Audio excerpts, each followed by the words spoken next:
कहानी की शुरुआत होती है आयरलैंड में, जहां बहुत सारी पुलिस की गाड़ियों ने एक बंगले को हर तरफ से घेर लिया। ये घेराबंदी उन्होंने बंगले के मालिक अर्थमीज की तलाश करने के लिए की थी, जिसे सरकार ने दुनिया का सबसे खतरनाक चोर घोषित कर दिया था। तभी एक रिपोर्टर की नजर पड़ी कि एक चोर को पुलिस वालों ने पकड़ लिया है, जिसे पूछताछ के लिए ले जाया जा रहा था। उस चोर को पुलिस वाले बंगले से मीलों दूर समुद्र के एकदम बीचों बीच ले गए। वहाँ पर उससे पूछताछ शुरू हुई। मल्च नाम के इस आदमी को पुलिस वालों ने सवालों के जवाब देने के लिए मजबूर किया। अब पुलिस वाले पूछने लगे कि अर्थमीज कहाँ पर है, लेकिन मल्च ने इस बात के जवाब में कहा कि अभी तो तुम ये जानते ही नहीं कि इस सब के पीछे का मास्टरमाइंड है कौन, क्योंकि असल में बाप नहीं, उसका छोटा सा बेटा, उसका नाम भी अर्थमीज फाउल है, वो इस सब के पीछे है। फिर हम अर्थमीज नाम के उस लड़के को देखते हैं। उसे स्कूल जाना बिल्कुल भी पसंद नहीं था, लेकिन उसकी वजह बाकी सबसे बहुत अलग थी। सिर्फ 7 साल की उम्र में उसे अपनी टीचर्स से बहुत ज्यादा पता था। वो उनसे ज्यादा होशियार था, और तो और वो चेस का वर्ल्ड चैंपियन रह चुका था। इसके अलावा अर्थमीज ने अपने बचपन में ढेरों साइंटिफिक प्रोजेक्ट्स बनाए और एक्सपेरिमेंट भी किए। अपने इन प्रोजेक्ट्स और बेहतरीन एक्सपेरिमेंट्स के लिए अर्थमीज को ढेरों इनाम भी दिए गए, लेकिन इस सब के चलते अब अर्थमीज अपने आप को सबसे ऊपर समझने लगा था। वो अपने टीचर्स से भी बड़ी बदतमीजी से बात करता। जब अर्थमीज अपने स्कूल से घर आया तो वो बहुत खुश था ये सोचकर कि आज तो पापा के साथ समय बिताऊंगा, लेकिन तभी उसके पिता ने दुखी मन से उसे खबर दी कि उन्हें फिर से एक बिजनेस ट्रिप पर जाना होगा। उदास होकर अर्थमीज ने अपने पिता से कहा कि मुझे हमेशा आपसे दूर रहना बिल्कुल भी पसंद नहीं है। तभी उसे तसल्ली देते हुए उसके पिता ने कहा कि मेरा काम कुछ ही दिनों में हमेशा के लिए खत्म हो जाएगा, फिर मैं तेरे पास ही रहूंगा। इस बातचीत के बाद बाप और बेटा महल के अंदर साथ साथ चलने लगे, और कुछ घंटों बाद अर्थमीज ने अपने पिता को अलविदा कहा। वो अपने प्राइवेट हेलीकॉप्टर में बैठकर वहां से चले गए। अगली सुबह अर्थमीज हमेशा की तरह अपने कमरे में नींद से उठा। तभी अचानक महल के अंदर उसे किसी के जोर से चीखने की आवाज सुनाई दी। अर्थमीज जल्दी से ये देखने गया कि आखिर ये आवाज है किसकी। तभी अर्थमीज की नजर डोमोवॉय पर पड़ी, जो कि फाउल परिवार का एक बॉडीगार्ड है। उसके पिता ने डोमोवॉय को उसकी रक्षा के लिए वहां पर छोड़ा था। डोमोवॉय परेशान सा होकर किसी से फोन पर बात कर रहा था। इस सब के बावजूद अर्थमीज ब्रेकफास्ट करने के लिए हॉल में चला गया। अचानक उसने टीवी पर एक खबर देखी जिसमें बताया जा रहा था कि अर्थमीज फाउल कोई बिजनेसमैन नहीं है, बल्कि सरकार ने उसे दुनिया का सबसे बड़ा चोर घोषित कर दिया है। पुलिस का मानना है कि ये आदमी मशहूर म्यूजियम से चोरियां करता है और उसने इंसानी इतिहास की सबसे कीमती चीजें चुरा रखी हैं। और बात ये फैल रही थी कि अर्थमीज का कहीं भी कोई ठिकाना नहीं मिल रहा। पुलिस को उसकी लग्जरी यार्ड भी समुद्र के बीच लावारिस हालत में मिली। इस वजह से पूरी घटना और भी ज्यादा पेचीदा बन गई। ये सारी खबरें सुनकर लड़का बेचैन होने लगा। वो अपने पिता के पीछे जाना चाहता था, लेकिन डोमोवॉय ने उसे पकड़ा। उसने कहा कि मैंने पहले ही अपने लोगों को उनके पीछे भेज दिया है। उसी पल महल के फोन में घंटी बजने लगी, और बॉडीगार्ड के रोकने से पहले ही अर्थमीज ने दौड़कर फोन उठा लिया। फोन उठाते ही एक रहस्यमयी आदमी की आवाज सुनाई दी। उसने कहा कि मैंने तुम्हारे पिता को बंदी बना रखा है, और इसे मैं तभी छोड़ूंगा जब मुझे मेरा अकूलो वापस मिल जाएगा। इस पर अर्थमीज ने पूछा कि दे तो देंगे, लेकिन ये तो बताओ अकूलो है क्या। लेकिन उस आदमी ने कहा कि मैंने सुना है तुम्हारा दिमाग बहुत तेज है, तो एक काम करो, खुद ही पता लगा लो। कॉल के बाद अर्थमीज ने डोमोवॉय से पूछा कि अकूलो क्या होता है। ये सुनते ही डोमोवॉय ने उसे अपने साथ चलने को कहा। महल के एक हिस्से में बॉडीगार्ड ने गुप्त रास्ते को एक्टिवेट किया, जो कि उन्हें सीधा बेसमेंट तक ले गया। डोमोवॉय ने अर्थमीज को बताया कि यही तुम्हारे पिता का छुपा हुआ ठिकाना है। यहाँ परिवार की सभी पीढ़ियों के काम को संभाल कर रखा गया है। डोमोवॉय ने उसे समझाया कि कमरे में मौजूद हर चीज किसी वजह से हासिल की गई है, लेकिन इतने सालों में तुम्हारे पिता के साथ काम करते हुए भी मैंने अकूलों के बारे में कुछ नहीं सुना। इसके बाद अर्थमीज सोच में पड़ गया कि उसके पिता ने कोई तो सुराग छोड़ा होगा। अचानक उसे याद आया कि सोने से पहले उसके पिता उसे एक पोएम सुनाते हैं। पोएम का इस्तेमाल करते हुए वो ड्रॉर्स को चेक करने लगा। इस तरह अर्थमीज को एक डायरी मिली। डायरी को पढ़ते हुए उसे आखिरी पन्ने पर कुछ लिखा हुआ मिला। उसके पिता ने उस शख्स के बारे में लिखा था जिसे अकूलों की चोरी के बारे में पूरी जानकारी है। उसी पल अर्थमीस को याद आया कि उसके पिता उसे हमेशा से एल्व्स और जादुई लोगों की कहानियां सुनाया करते थे। अपने पिता की डायरी पढ़कर उसे यकीन हो गया कि ये सभी जीव असल जिंदगी में मौजूद हैं। इंसानों की पहुंच से काफी दूर ये जादुई जीव रेफ्यूजी सिटी नाम की जगह पर अपनी जिंदगी जीते हैं, जो एल्व्स का घर है। अब एल्व्स की दुनिया में हम कैप्टन हॉली को देखते हैं, जो एक मीटिंग के लिए जा रही थी। तभी उसने देखा कि अकूलों की तलाश से जुड़ी हुई खबरें लगातार जनता को बताई जा रही हैं, जिससे लोगों को ये पता चल जाएगा कि ये चीज जादुई दुनिया के लिए कितनी जरूरी है। थोड़ी देर बाद हॉली मल्च से मिली।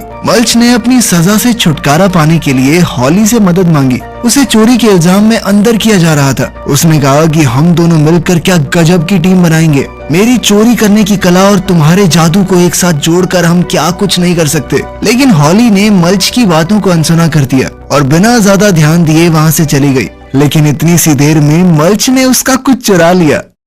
कुछ ही समय में रेफ्यूजी सिटी की एक काल कोठरी से ब्रायन नाम के कैदी को उसी विलन ने आजाद कर दिया जिसने अर्थमीस के पिता को पकड़ रखा है। उसने ब्रायन से कहा कि आज से तुम मेरे सारे ऑर्डर्स मानोगे। हैरान होकर ब्रायन ने पूछा कि ये सब क्यों कर रहे हो तुम, जिसके जवाब में उसने बताया कि मुझे एक ऐसे आदमी की जरूरत है जो एल्व्स की फौज के अंदर घुसपैठ कर सके, ताकि मैं जल्द से जल्द अकूलों को वापस हासिल कर सकूं।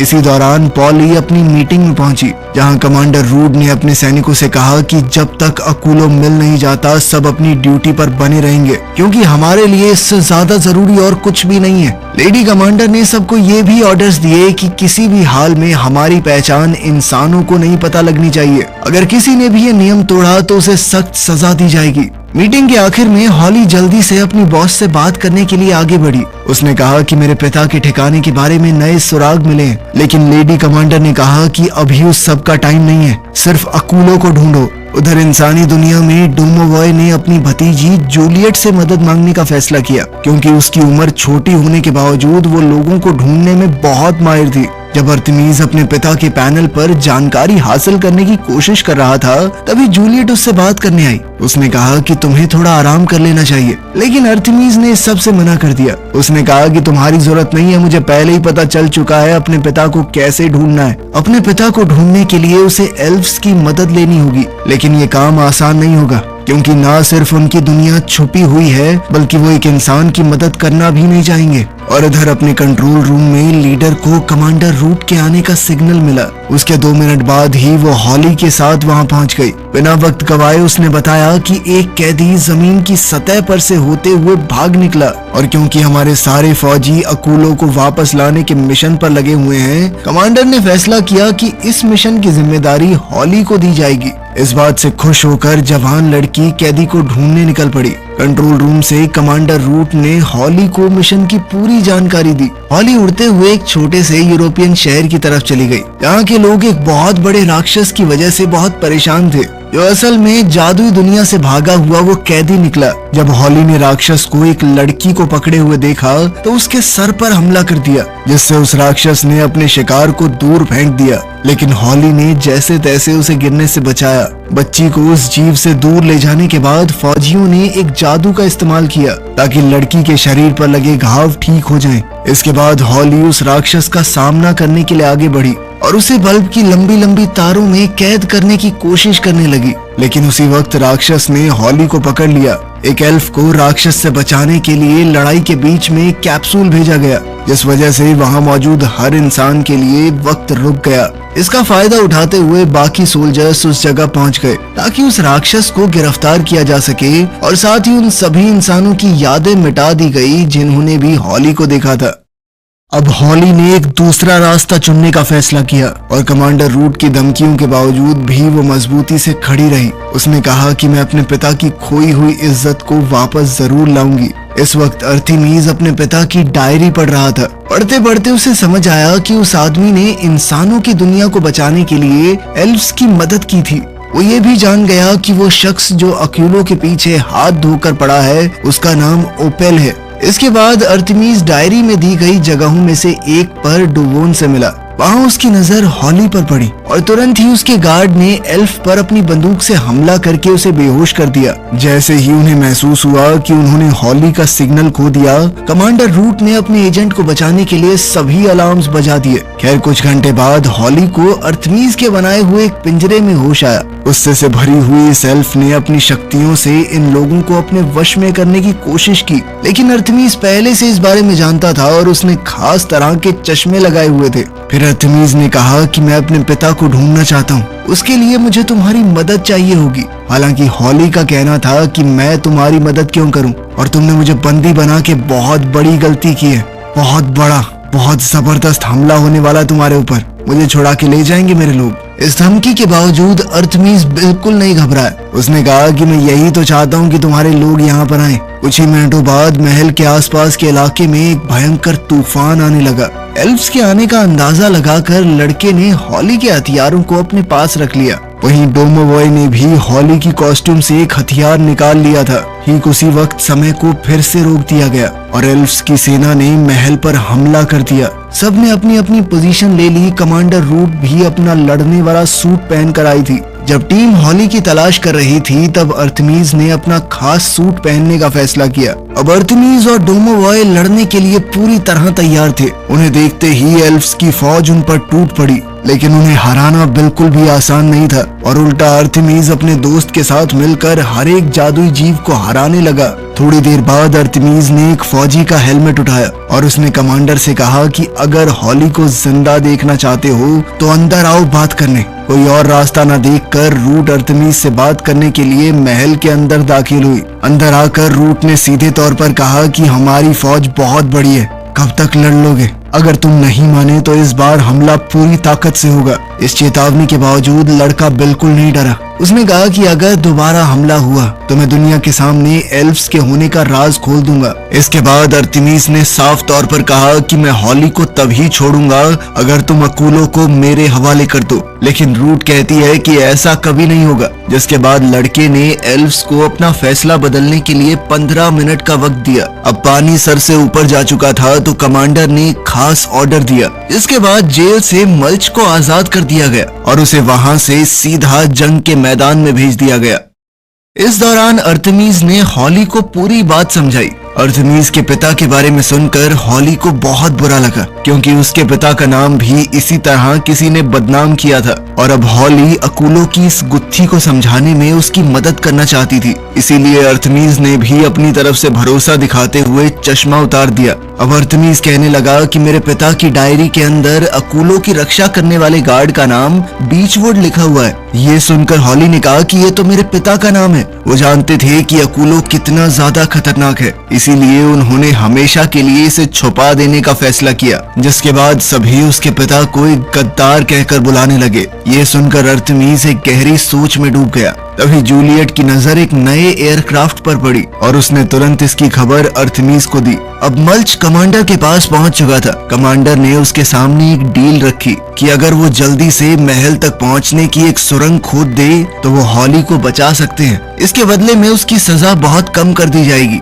इस बात से खुश होकर मल्च तुरंत इस डील के लिए मान गया। इसके बाद मल्च सीधा महल के पास वाले समुद्री किनारे पर पहुंचा। उसने अपने मुंह को बहुत ज्यादा ही खोल दिया और धड़ाधड़ मिट्टी खाने और खोदने लगा और कुछ ही सेकंडों में वो महल के अंदर पहुंच गया था। ये घुसपैठ देखते ही डोमोवॉय ने अर्थमीज को खबर दी और वो तुरंत समझ गया कि इसे हॉली को बचाने के लिए भेजा गया होगा। लेकिन किसी की मदद करने से पहले मल्च को चोरी चकारी की आदत थी। उसने जल्दी ही महल के अंदर एक खुफिया जगह को ढूंढ निकाला और अर्थमीज ने भी डोमोवॉय से कहा कि उसे कंपार्टमेंट को खोलने दो, क्योंकि उसके अंदर जो कुछ भी है शायद हमें उसकी जरूरत पड़े। अब अर्थमीज ने हॉली से कहा कि अगर हम मिलकर काम करें तो ये पता लगा सकते हैं कि आखिर मेरे और तुम्हारे पिता के साथ क्या हुआ था। कुछ देर बाद मल्च ने खुफिया कमरे का सबसे मेन दरवाजा खोला और अपने जादू का इस्तेमाल करके अपने सर के बालों की लटों को काबू में कर लिया ताकि वो लोहे की बनकर सिक्योरिटी स्क्रीन को पार कर सके।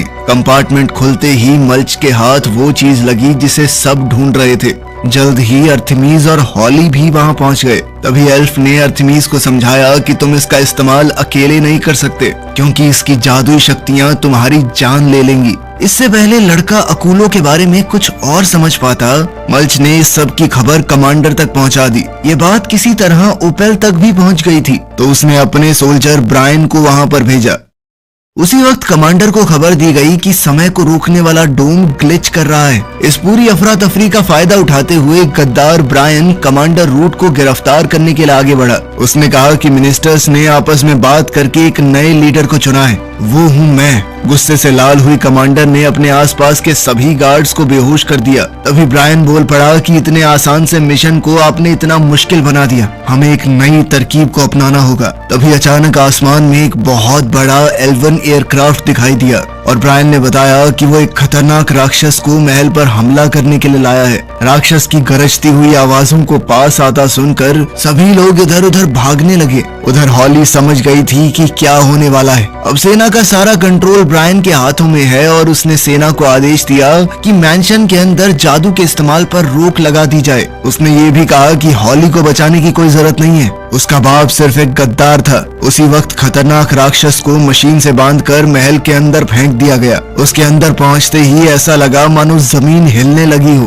अंदर मौजूद सबको संभलने का मौका तक नहीं मिला। डोमोवॉय महल के कमरों में भागता हुआ राक्षस का ध्यान भटकाने लगा। वहीं अर्थमीज और जूलियट मिलकर सोचने लगे कि इस राक्षस को कैसे खत्म किया जाए। इस भागा दौड़ी में हॉली झूमर में फंस गई। मल्च उसे बचाने के लिए भागा, लेकिन वो खुद भी उसके पास जाकर लटक गया। अपने साथियों को बचाने के लिए अर्थमीज और डोमोवॉय सोफे को खींचकर उन दोनों के नीचे ले आए, लेकिन उसी वक्त वो राक्षस जूलियट का पीछा करते हुए सामने आ गया। गुस्से में वो सारे सामान को उठाकर फेंकने लगा, जिस वजह से बॉडीगार्ड भी दूर जा गिरा। इसके बाद मल्च राक्षस की पीठ पर कूद गया, लेकिन राक्षस ने उसे सीधा उठाकर सीढ़ियों की तरफ फेंक दिया। अकूलों को सुरक्षित रखने के लिए मल्च ने उसे निगल लिया और चिल्लाकर अपने साथियों को कहने लगा कि दूसरी मंजिल की बालकनी की तरफ जाओ। जूलियट ने तुरंत हॉल के उस पार दौड़ने की कोशिश की, लेकिन राक्षस ने उसे रोक दिया। लेकिन तभी हॉली ने उसकी मदद करते हुए उसे बचा लिया और जूलियट किसी तरह अर्थमीज के साथ एक कमरे तक पहुंच पाई।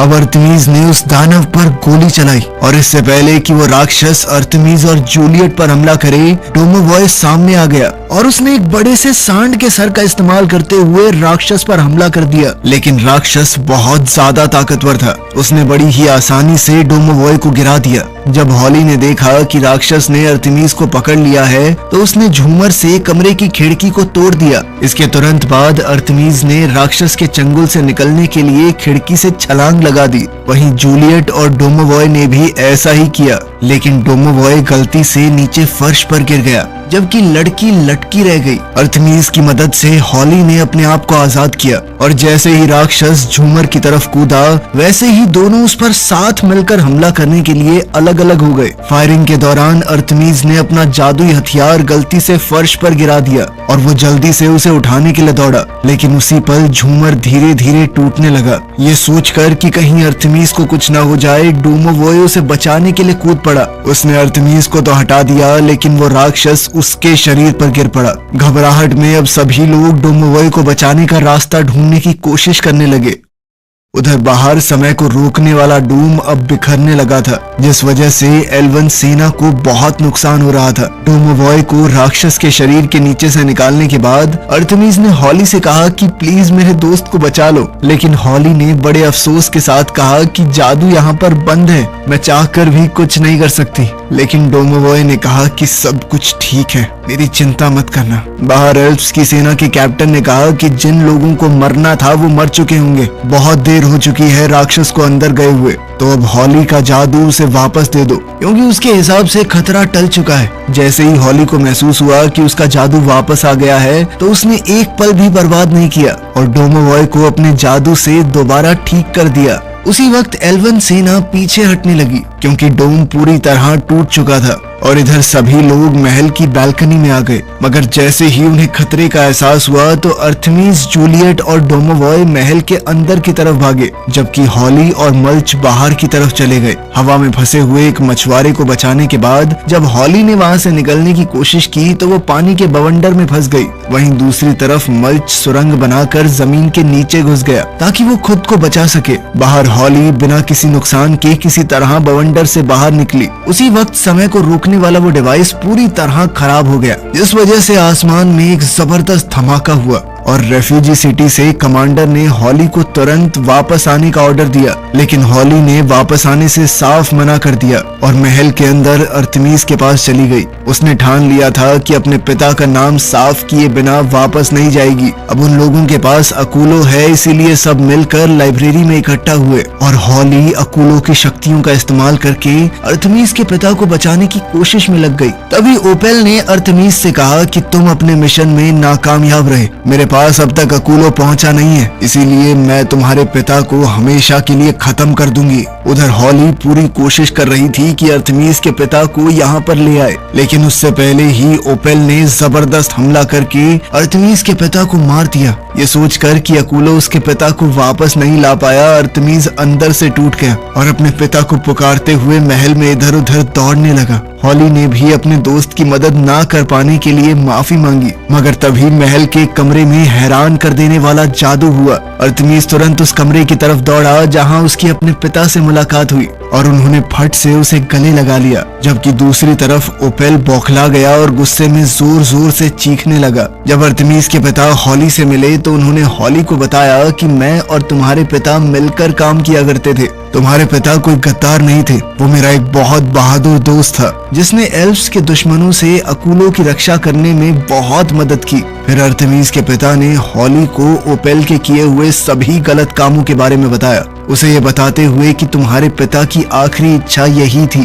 कि ये लिस्ट मेरी बेटी को दे दी जाए। दोबारा मिलने पर डोमोवॉय ने अपने बॉस को इमोशनल होकर गले लगाया और जाने से पहले हॉली अर्थमीस के पास आई, जहां दोनों ने अलविदा कहते हुए एक दूसरे का हाथ थाम लिया। हॉली ने वापस पहुंचकर कमांडर को ये पूरी बात बताई और अपने पिता का नाम साफ किया। सभी सबूतों को देखने के बाद हॉली को प्रमोट कर दिया गया और इस जांच का पूरा जिम्मा अब उसी के सर पर था। वहीं दूसरी ओर अर्थमीस ने भी ओपेल को फोन किया कि तुम्हें पकड़ने का कोई ना कोई तरीका मैं जरूर ढूंढ लूंगा, जिसके बाद वो अपने पिता के साथ एक हेलीकॉप्टर में बैठकर उड़ गया। कुछ देर बाद उन्होंने मल्च को भी उठा लिया जो अब उनके साथ था। वीडियो पसंद आई तो लाइक कर दे।